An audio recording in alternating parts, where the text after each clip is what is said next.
কল্যাণ সাধন ভক্তদের আনন্দ দানের জন্য তিনি নিত্য পরিকর সহ পরিকল্পনা সহ এই জগতে তার অপরাকৃত লীলা প্রকট করেছেন। এমনকি নিজেও ভক্ত রূপ পরিগ্রহ করে বদ্ধজীবকে শিক্ষা দিয়েছেন কিভাবে ভক্তিযোগ অবলম্বন করে জীবের পরম লক্ষ্য কৃষ্ণ প্রেম লাভ করে ভগবান ধামে প্রবেশ করা যায়। ভগবান জেলখানায় আসছে, এসে আমাদের মতো হয়ে দেখিয়ে দেখেছেন জেলখানায় থেকে কিভাবে ভগবানের সেবা করতে হয়। আর কি দেখাবে, আর কি দেখাবে? দেখানোর আছে অ্যাক্টিং করে শ্রী চৈতন্য মহাপ্রভু এসে দেখিয়ে দিলেন কিভাবে ধর্মকে ধারণ করতে হয় ভক্ত রূপে এসে। আর কিছু এর পরেও যদি কেউ না জানে, না শেখে, মানুষ হচ্ছে দুই প্রকার, একটা হচ্ছে অজ্ঞ, একটা হচ্ছে মূর্খ। না, অল্প বুদ্ধি সম্পন্ন আর হচ্ছে মূর্খ। অল্প বুদ্ধি সম্পন্ন মানুষকে একবার বললে বুঝিয়ে দিলে সে আর পড়ে না সেটা, আর মূর্খ বুঝতেই চায় না। ঠিক আছে, বুঝতেই চায় না। আরেকটা বিষয়, মূর্খ আর অল্প বুদ্ধি সম্পন্ন, অল্প বুদ্ধি সম্পন্ন কারো পরামর্শে বা নিজের থেকে চুরি করে, করে যখন ধরা খায় মার পিটে একবার খেয়ে তাহলে আমি চুরি করবো না। ঠিক আছে, আর অজ্ঞ লোকটা কি করে, মূর্খ কি করে, এইভাবে চুরি করতে গিয়েছিলাম, ধরা খেয়েছি, এইভাবে না অন্যভাবে চুরি করবো। মূর্খ কি করে, এইভাবে চুরি করতে ধরা গেছি, এইভাবে চুরি করবো না, অন্যভাবে চুরি করবো না, এটাকে মূর্খ। আর অল্প বুদ্ধি সম্পন্ন এইভাবে ধরা খেয়েছি চুরি করে, মায়ের খেয়ে এবার শিক্ষা হয়ে গেছে, আমি আর চুরি করবো না, এখন থেকে ভালো কথা। ঠিক আছে, তাহলে আমরা কেউ এখানে মূর্খ নই, আমরা অল্প বুদ্ধি সম্পন্ন ছিলাম, এখন বুদ্ধি বেড়ে গিয়েছে কোর্স করে। হরে কৃষ্ণ, ঠিক না? হরি বল। কি হয়েছে? শ্রী চৈতন্য মহাপ্রভু রূপে আবির্ভূত হয়ে তিনি জীবনের চরম লক্ষ্য কৃষ্ণ প্রেম লাভের সহজ পন্থা হরে কৃষ্ণ মহামন্ত্র অধঃপতিত কলিযুগের সর্বস্তরের মানুষকে অকাতরে দান করেছেন। কি দান করেছেন? হরে কৃষ্ণ কৃষ্ণ কৃষ্ণ হরে হরে, হরে রাম রাম রাম হরে হরে। ভগবান শ্রীকৃষ্ণ মহাপ্রভু রূপে এসে তিনি এই মহামন্ত্র দান করেছেন কাদের জন্য? আমাদের মতো ব্রেনে পড়াতে, তাই তো? হরে কৃষ্ণ। ভক্তিযোগ অনুশীলন সম্পর্কে আলোচনা শুরু করার আগে এখানে প্রকৃত স্বরূপ সম্পর্কে আমরা জানব। আমাদের প্রকৃত স্বরূপ ও বৈশিষ্ট্য এসব আছে, পরীক্ষায় আছে, প্রশ্ন আসবে। আমাদের প্রকৃত স্বরূপ আমরা জানি, বৈশিষ্ট্য আমরা সচ্চিদানন্দ ভগবান, সচ্চিদানন্দময় ভগবান শ্রীকৃষ্ণ নিত্য সেবক। আমাদের বৈশিষ্ট্য কি? আমাদের বৈশিষ্ট্য কি? প্রশ্নে আছে, আছে, লিখে লিখে লিখে লিখে লিখে আমরা সচ্চিদানন্দময়। আজকে মৌখিক পরীক্ষা হবে, এখানে লেখাতে পরীক্ষা আসতে হবে না, আজকে সব মৌখিক। আমরা সচ্চিদানন্দময় ভগবান শ্রীকৃষ্ণের নিত্য সেবক বা দাস। সচ্চিদানন্দময় ক্ষুদ্রাতি ক্ষুদ্র বিশুদ্ধ অংশ। কার বৈশিষ্ট্য? আমাদের স্বরূপ এর বৈশিষ্ট্য। ভালোবাসা ও সেবা করা জীবের স্বভাব। কি? একজন আরেকজনকে ভালোবাসে, কার স্বভাব? জীবের স্বভাব। কারণ ভালোবাসছিলাম, কাকে ভালোবাসতাম? ভগবান। এখানে এসে ভালোবাসা খুঁজে বেড়াই, একে না ওকে, ওকে না ওকে, ওকে না ওকে, ওকে না ওকে, সবার ত্যাগ করা যায় না, ঠিক না? ভালোবাসা ছোঁয়া জায়গায় পায় না। হরে কৃষ্ণ। তবে কি হয়? তবে বদ্ধ অবস্থায় কৃষ্ণ বিমুখ হওয়ায় তাদের আসক্তি অনুসারে তারা বিভিন্ন ব্যক্তি ও বিষয়ের প্রতি ভালোবাসা ও সেবাবৃত্তি প্রযুক্ত হয়। কিন্তু মুক্ত অবস্থায় নিজের ভালোবাসা ও সেবাবৃত্তি ভগবান ও ভগবানের ভক্তের প্রতি প্রযুক্ত হয়। ঠিক যেমন সুতায় বাঁধা চম্বুক ঝুলিয়ে রাখলে স্বভাব অনুযায়ী তার উত্তর দক্ষিণ মেরুকে কি করে? আঁকড়ে ধরে, ঠিক না? তাই মানুষ কি করে? ভালোবাসা পেতে আর ভালোবাসা দিতে, কিন্তু কোথায় দিতে হয় বুঝতেই পারে না। প্রত্যেক জীবাত্মার সঙ্গে পরম পুরুষোত্তম ভগবান শ্রীকৃষ্ণের রয়েছে নিত্য অবিচ্ছেদ্য শাশ্বত সম্বন্ধ। সেবক জীব সেব্য ভগবানের সেবা না করে কখনো সুখ বা আনন্দ পেতে পারে না। অংশী ভগবান থেকে বিচ্ছিন্ন হয়ে অংশ জীব দেহ থেকে বিচ্ছিন্ন আঙ্গুলের মতো স্বতন্ত্র কখনো সুখ পেতে পারে না কিংবা ভোগ করতে পারে না। স্লাইড উঠছে, পারে না।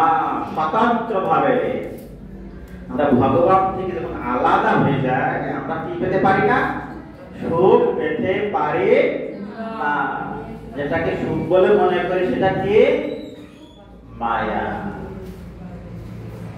ঠিক আছে? হরে কৃষ্ণ।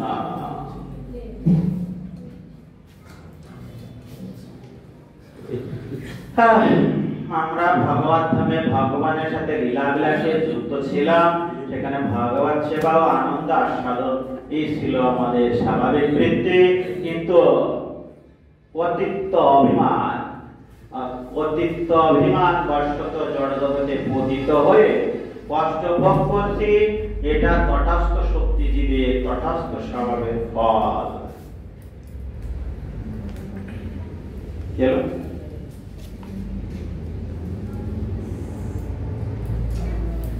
আনন্দ আস্বাদন এবং আনন্দে নিত্য গীত করা জীবের স্বরূপগত স্বভাব, জীবের স্বরূপগত স্বভাব। তাই তো এই জগতেও মানুষ আনন্দের অতিশয্যে নৃত্য করে, সুখ ও আবেগের অতিশয্যে মধুর সুরে গান গায়। দৃষ্টান্ত স্বরূপ ক্রিকেট ও ফুটবল খেলায় আনন্দের কথা বলা যায়, যদিও তা অত্যন্ত সাময়িক এবং জীবজগতের আনন্দের সাথে তার কোনো তুলনা নেই। হরে কৃষ্ণ। ফুটবল খেলায় জিতে গেলে যারা জিতলো তারা আনন্দ করলো, যারা জিতলো না তারা বাড়ি বসে আনন্দ করলো, তাই তো? হ্যাঁ, ক্রিকেট খেলায় হয় না, যারা জিতেছে তারাও আনন্দ করে, যারা জিততে পারেনি তারাও আনন্দ করে। এরা কি জন্য আনন্দ করে? এটা কিছু পায়নি, হ্যাঁ, এরা কেন আনন্দ করে? আরে কৃষ্ণ, তাদের উল্লাস ধ্বনি করতালিতে স্টেডিয়াম ফিরে যায়। হ্যাঁ, এইরকম ভাবে আমরা উল্লাস করতে থাকি আমাদের প্রকৃত আলয়। আমাদের প্রকৃত আলয় শাশ্বত চিন্ময় চিরভাস্বর ভগবান ধাম, যেখানকার ভূমি চিন্তা মনে বৃক্ষ মাত্রই কল্প বৃক্ষ এবং ভূমি বৃক্ষ রাজি ও জল সহ সবকিছুই ব্যক্তিত্ব এবং চেতনা সম্পন্ন এবং সচ্চিদানন্দময়। সেখানে সর্বদা বিরাজ করে অনাবিল আনন্দ, মাধুর্যপূর্ণ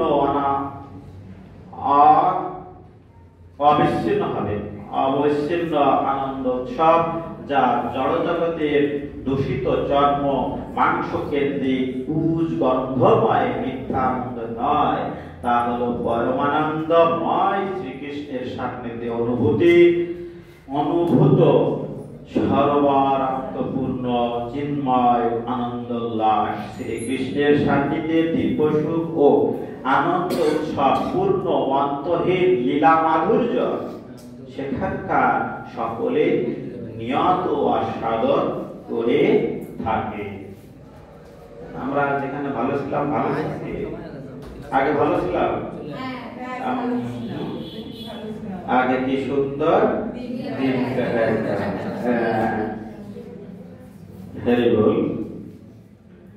এটা হচ্ছে আমাদের আলয়ের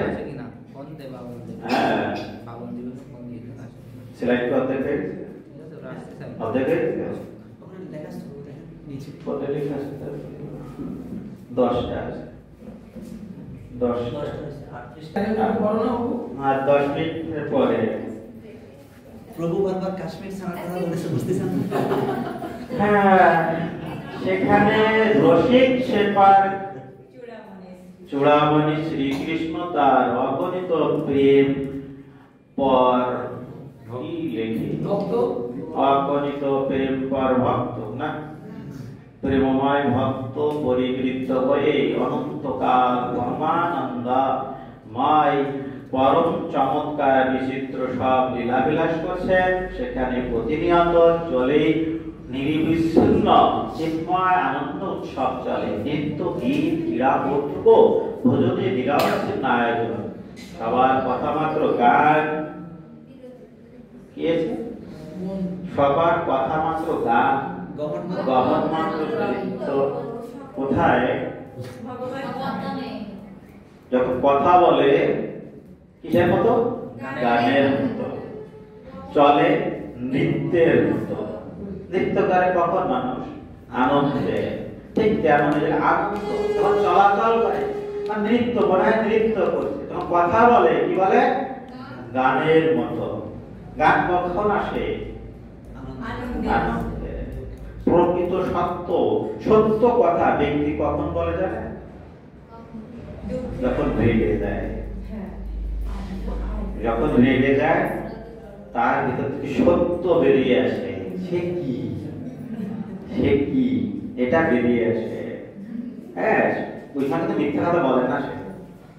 হ্যাঁ, যখন ঝগড়া করে সকল সত্যি কথা ভিতর থেকে বেরিয়ে আসে।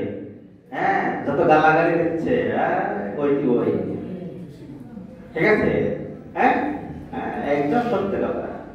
সে যে কি ওই সময় বোঝা যায়, কোনো মিথ্যা কথা বলে না ওই সময়, সব সত্য। তাই ওখানে কি আনন্দময়। ঠিক আছে, যখন চলে নৃত্যের মতো। তারপরে কি আছে? সকলেই কাম ক্রোধী জড় দোষ থেকে সম্পূর্ণ মুক্ত, জড় বা কাম ক্রোধ নেই, নির্মল চিত্ত শ্রীকৃষ্ণই সেখানে সবার প্রাণ স্বরূপ। কৃষ্ণ প্রীতি সবার একমাত্র লক্ষ্য। আমাদের কি লক্ষ্য? কৃষ্ণ প্রেম। হরে কৃষ্ণ। যে একটা চিত্র আমরা দেখতে পাচ্ছি, এই হচ্ছে ভগবান ধামের চিত্র। হরে কৃষ্ণ।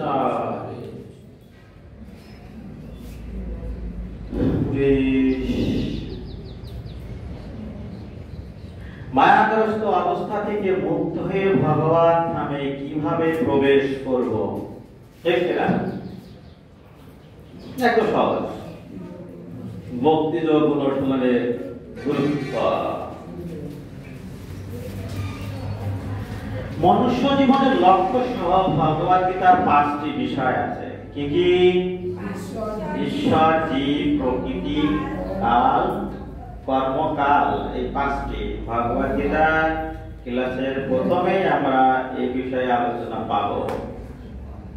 হ্যাঁ, ডিপ্লোমা ভগবদ গীতার প্রথমে তো বলেছে বিভিন্ন যোগ সম্বন্ধে তাত্ত্বিক আলোচনা হয়েছে পূর্বে।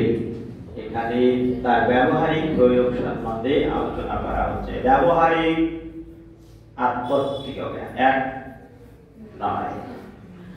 তো এখানে আমরা একটা জিনিস পাবো, মনে রাখতে হবে যে ভগবত সেবা উপলব্ধির 99% নির্ভর করে ভক্তি অনুশীলনের উপর। ঠিক?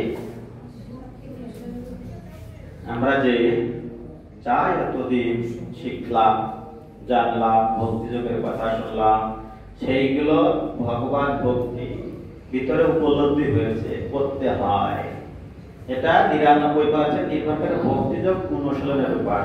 কি আজ থেকে প্রসাদ পাবো, গেল ভক্তিযোগে যুক্ত হলাম, ভক্তিযোগ অনুশীলন শুরু হলো, আজ থেকে প্রসাদ পাবো, ভক্তিযোগ শুরু হলো। এইটা আছে, এই যে ভক্তিযোগ শুরু করলাম, এটা আছে 99% ডিপেন্ড করে ভক্তি, ভগবত ভক্তি বলতে, আর বাকি 1% তাত্ত্বে তত্ত্বীয় জ্ঞান।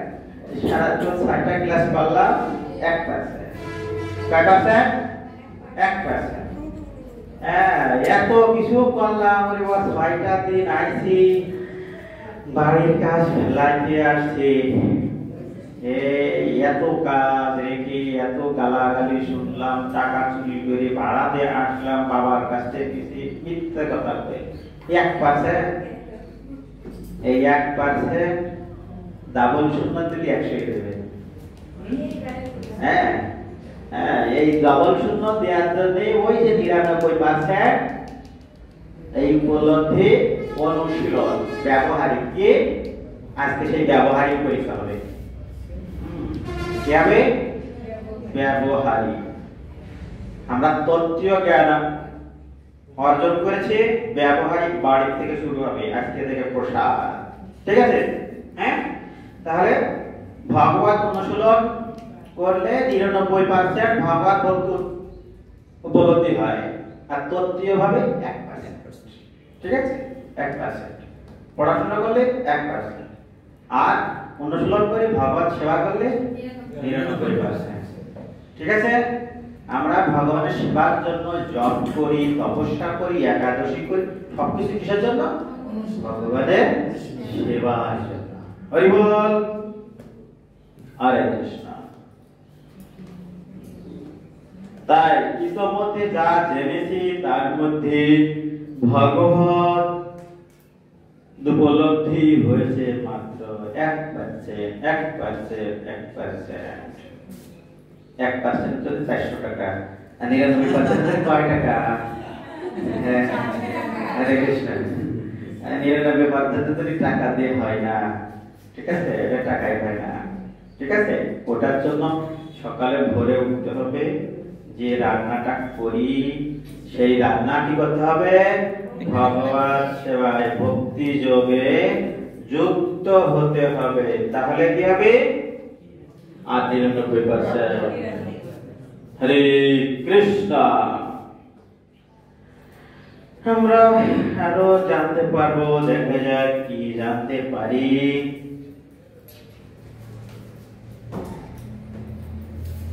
হরে কৃষ্ণ। এখানে একজন ছিল না, চলে গেছে, নাম কি?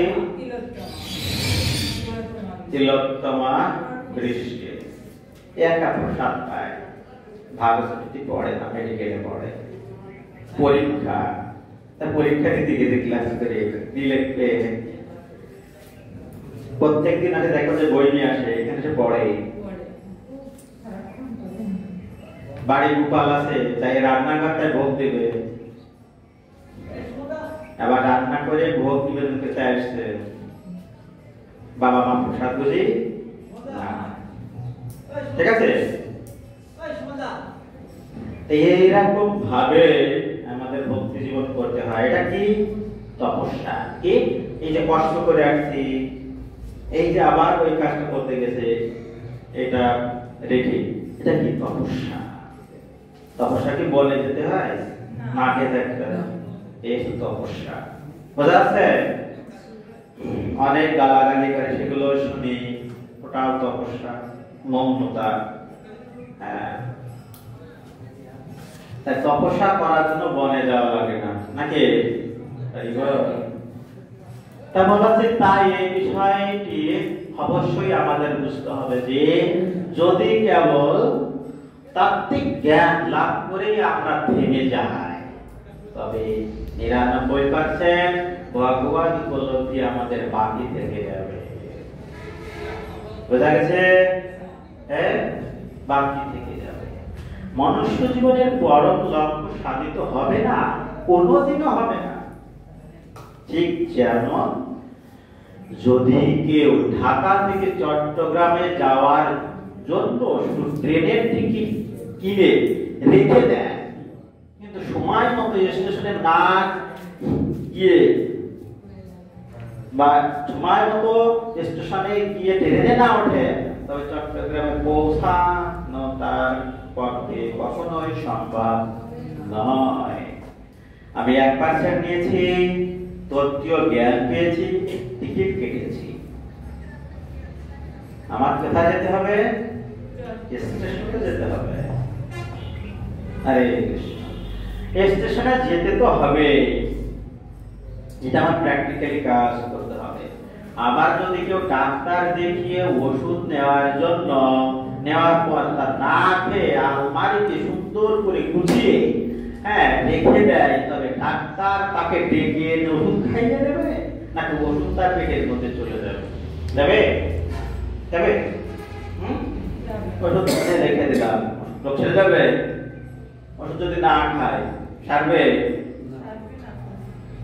ঠিক তেমনই তত্ত্বীয় জ্ঞান আমরা দিলাম, সেটা যদি আমরা অনুশীলন না করি তাহলে কি হবে? বইয়ের মতোই থেকে যাবে, পড়ার মতোই থেকে যাবে, আর আমি আমার মতোই থেকে যাব। ঠিক কিনা? ঠিক যেমন ইন্দ্র সাথে দেখা করতে গিয়েছিল ব্রহ্মা, কোথায়?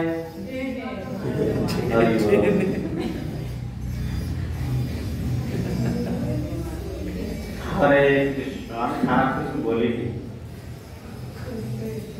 গল্প, আবার গল্প, কত গল্প কিসে?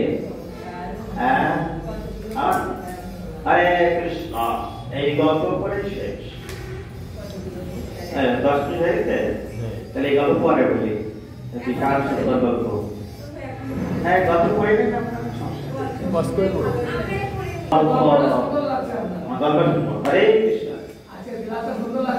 হরে কৃষ্ণ। আরো সুন্দর লাগবে এই গল্প শুনলে।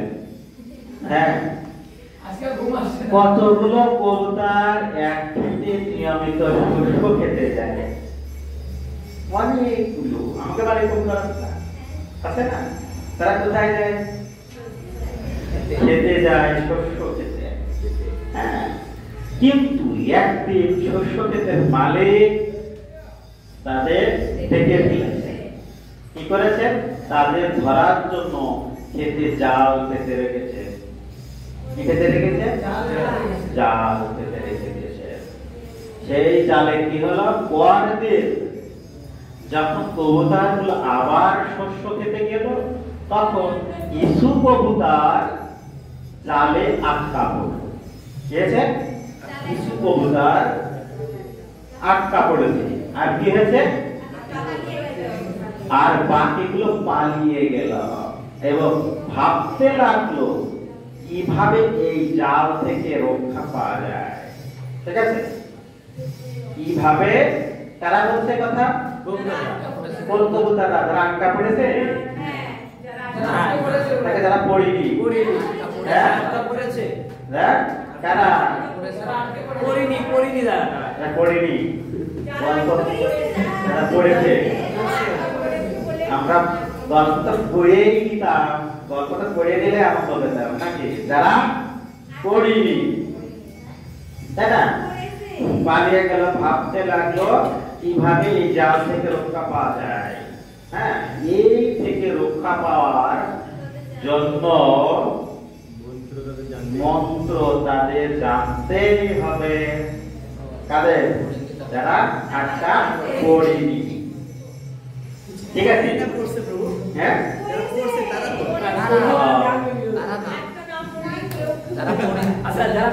আটকা পড়লে তো তারা মন্ত্র বুঝাইতে পারবে। ঠিক আছে, পরে বোঝা যাবে। মন্ত্র জানতে হবে, তাই তারা সবাই মিলে এক সাধুর কাছে গেল এবং সাধুকে অনুরোধ করে বলল তাদের জাল থেকে রক্ষা পাওয়ার জন্য মন্ত্রদান করুন। সাধু তখন তাদের একটি মন্ত্র শিখিয়ে দিলেন। কি শিখিয়ে দিলেন? সুন্দর মন্ত্রটা ওই শেষ্য খেতে যাব না। তাহলে কি যারা ধরা পড়েছিল তারা নিজেরা পড়ে দিলে তো গল্প পড়া হয়ে যায়। ওই শস্য খেতে যাব না, ওই শস্য খাবো না, জালে ধরা পড়বো না। তাহলে কারা? যারা ধরা পড়েছিল তারা।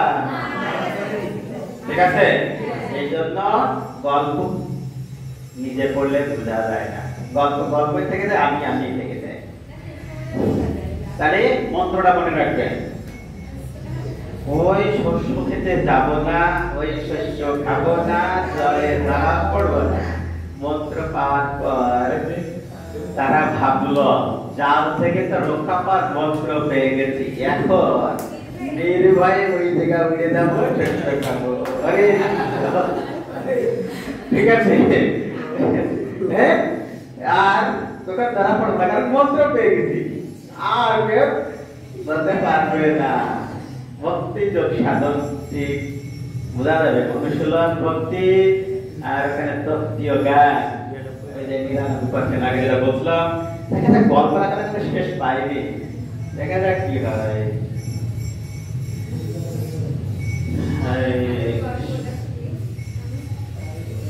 এইবার জালকে পরোয়া না করে সবাই নির্ভয়ে শস্য খেতে গেলাম। যে যখন জালে জড়াতে লাগলো তখন সবাই একযোগে মন্ত্র উচ্চারণ করতে গেল, কি খেতে যাব না, শস্য খাও না, জালে ধরা পড়ো না। কি করছে? মন্ত্র দ্বারা পেয়েছে।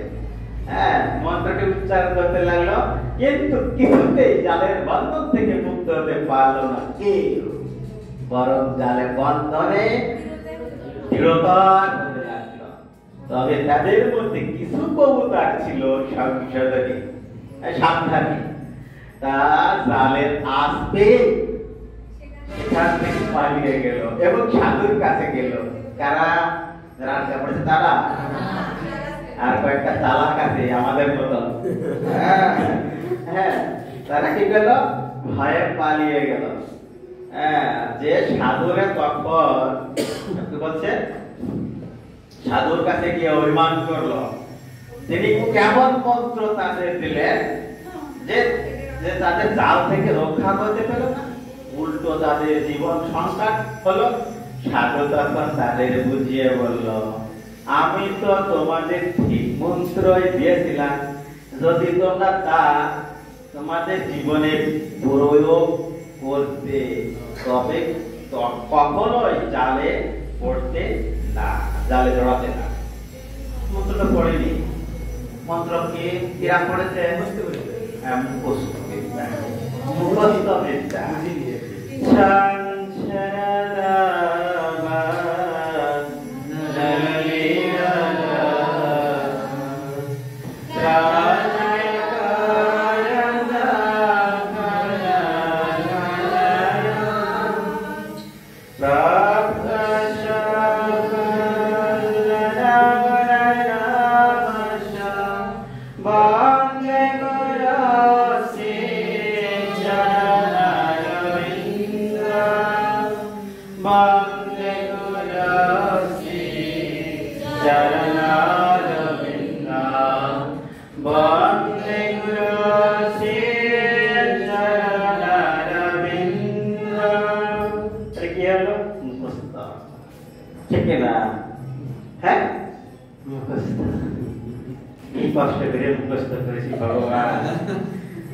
কতদিন যেমন সারা ভুল গেছে, তারপর এত পড়াপড়ি গুরুদেবের কৃপাই করে না,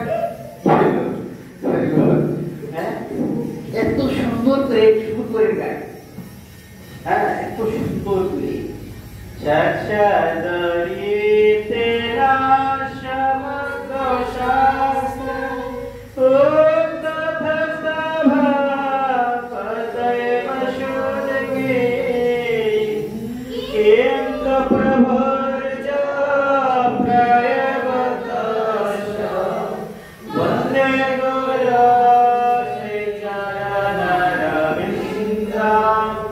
Bande Guru বন্দে গুরু শ্রী চরণারবিন্দ। কি হলো? সাক্ষাৎ বাবা, সাত গুরুদেব আছে সাক্ষাৎ, সেগুলো আমরা মুখস্থ করেছি, অনেক সুন্দর করে মুখস্থ করে পড়লাম, কিন্তু জালে আবার ধরা গেলাম, ঠিক না? তাহলে কি হয়েছে? 1% বারবার হয়, 99% বাকি থেকে যায়, ঠিক না? সুন্দর কীর্তন গাইতে পারে, সুন্দর করে গায়, ইয়ে কি হয়? মাথা ভালো আপ হয়, কিন্তু 1% হয়, 99% বাকি থেকে যায়, ঠিক আছে? ওরকম চাই আমরা না। আমরা এখানে এসেছি তত্ত্বীয় জ্ঞান নয়, মুখ্য হচ্ছে অনুশীলন, ঠিক আছে? তা আমরা কি করবো? আবার চেত দর্পণ মর্জনম ভাব মহানবতি নির্বাপনম শ্রেয়করপদচিতাবিতারাণম বিদ্যাপদজীবনম আনন্দ বুদ্ধিবর্ধনম বুদ্ধিপদপূর্ণমৃত আস্বাদনম সর্বস্নাপানম পরম বিজয়ে শ্রীকৃষ্ণ সংকীর্তনম নাম করি বহুধা নিদর্শা পশক্তি স্থাপিতা নিয়মিতা সরণা। এটা পাঠ করি, এটা পাঠ করি না প্রত্যেকদিন, পাঠ করি আবার করি, কি হলো? দশমীতে না আমরা প্রত্যেকদিন পাঠ করি, ওই অপরাধ বই থেকে আসতে শুরু হয় প্রত্যেকদিন, তাহলে কি হলো? লাভ আছে? লাভ নাই। ঠিক আছে, পরে দেখি আমরা। তারপরে কি হলো? মন্ত্রটি উচ্চারণ করতে লাগলো। সাধু তখন তাদের বুঝিয়ে বললেন, আমি তো তোমাদের ঠিক মন্ত্রই দিয়েছিলাম, যদি তোমরা তা তোমাদের জীবনে প্রয়োগ করতে, জীবনে প্রয়োগ করতে, তবে কখনোই জালে জড়াতে না। এমনই ভগবান প্রদত্ত শাস্ত্র যদি উপলব্ধি করে করে তার জীবনে প্রয়োগ করা যায়, অনাথে সম্ভব, ঠিক আছে? মন্ত্র পেয়েছি, মন্ত্র মুখস্থ করে সুন্দর করে কীর্তন করে 1%, ঠিক আছে? হ্যাঁ, হরি বল। তারপরে কি হচ্ছে? ঠিক যেমন অর্জুন গীতার জ্ঞান লাভ করে তা উপলব্ধি পূর্বক নিজের জীবনে প্রয়োগ করেছিলেন। সুতরাং যদি আমরা সত্যি এই দুঃখময় জগৎ থেকে মুক্ত হয়ে আমাদের নিত্য আলায় চিন্ময় ভাগবত ধামে গিয়ে সীমাহীন নিত্য আনন্দ পেতে চাই, তবে সদ্গুরুর কাছ থেকে ভগবত তত্ত্ব জ্ঞান গ্রহণ করে তা আমাদের দৈনন্দিন জীবনে প্রয়োগ করতে হবে। এটা হচ্ছে বলছে কথা।